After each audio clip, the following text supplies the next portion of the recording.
So, this week on 50 States, 50 Dishes, as you know, we're going to be going to Louisiana for our Mardi Gras special.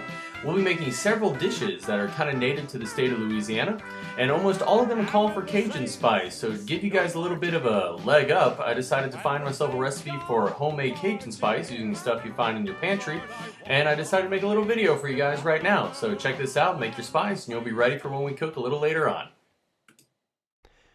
So to make your Cajun spice mix, you're going to need 2 teaspoons of salt, 2 teaspoons of garlic powder, 2.5 teaspoons of paprika, 1 teaspoon of ground black pepper, 1 teaspoon of onion powder, 1 teaspoon of cayenne pepper, 1¼ teaspoons of dried oregano, 1¼ teaspoons of dried thyme, and a ½ teaspoon of red pepper flakes. That one is actually optional.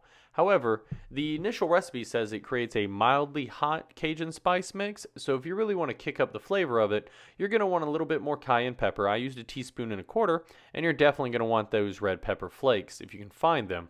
I went out and got some myself because I really like a little bit of spiciness, and I'm excited to use this in our recipes later this week. So get it all mixed together, put it in a sealed container, and shake it up so that all the individual spices and dry ingredients can mix together. And set it aside because you're going to be using it to make our Louisiana recipes later on this week on 50 States, 50 Dishes. We'll see you then.